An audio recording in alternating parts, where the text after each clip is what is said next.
যে প্রবাসীদেরকে শুধুমাত্র রিমিটেন্স যোদ্ধা বলে আমাদের দায়িত্ব শেষ হয়ে যায় না, বরঞ্চ প্রবাসীদের সবচেয়ে বড় অধিকার তাদের ভোটের অধিকার।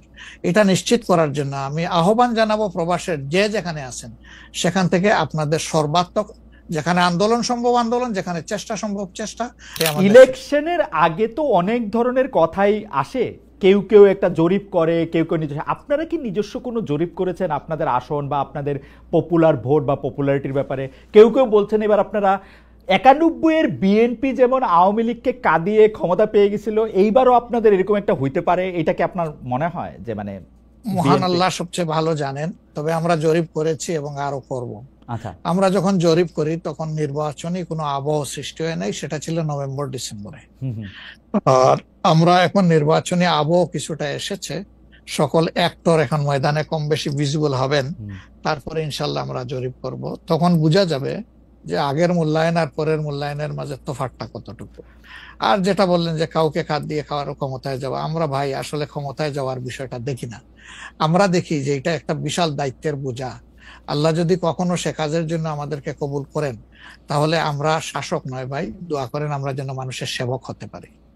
আপনাকে অনেক ধন্যবাদ। আমি শুধু শেষ কথা আপনার কাছ থেকে একটু জানতে চাইবো যে আপনি মনে করতেছেন এপ্রিলের পরে হয়তো নির্বাচন চাবেন না, ফেভার করতেছেন হচ্ছে ফেব্রুয়ারিতে হতে।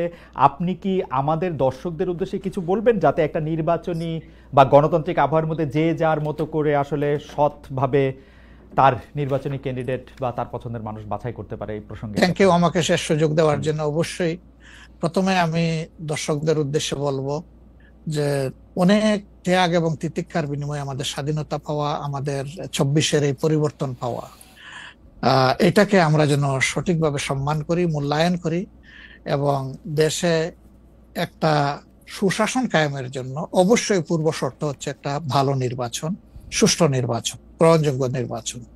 সেই নির্বাচনের জন্য যে যেখানে আছে সেখান থেকে কোনো অন্যায়কে সমর্থন নয়, বরঞ্চ ন্যায়ের পক্ষ নিয়ে আমরা যেন দাঁড়ায় যেতে পারি। ন্যায়ের পাল্লা যেদিকেই থাকবে আমারও সমর্থনটা সেদিকেই থাকবে। কোনো অন্যায়, সেটা আমার দীর্ঘদিনের সম্পর্ক যদি কারোর সাথে থেকে থাকে, আমি যেন অন্যায়ের সঙ্গী না হই, কেউ যেন অন্যায়ের সঙ্গী না হয়।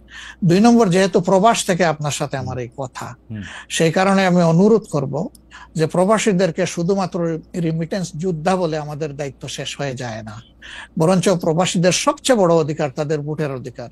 এটা নিশ্চিত করার জন্য আমি আহ্বান জানাবো প্রবাসের যে যেখানে আছেন সেখান থেকে আপনাদের সর্বাত্মক, যেখানে আন্দোলন সম্ভব আন্দোলন, যেখানে চেষ্টা সম্ভব চেষ্টা, আপনারা এটা করতে থাকুন। আমরা এই ব্যাপারে অত্যন্ত দৃঢ় প্রতিজ্ঞ যে এটা হওয়া উচিত।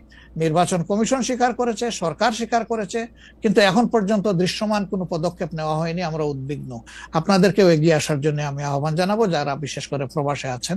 ভোটের অধিকার ছাড়া অনেকগুলো বেসিক জিনিস আছে, আমি বারবার এগুলা বলেছি, সেগুলো আমাদের কনসার্ন এবং আমরা কমিটেড। দেশ এবং বিদেশে যারাই আমাদের আছেন তাদের অধিকারের ব্যাপারে আমরা কারোর সাথে কোনো কম্প্রোমাইজ করব না ইনশাআল্লাহ।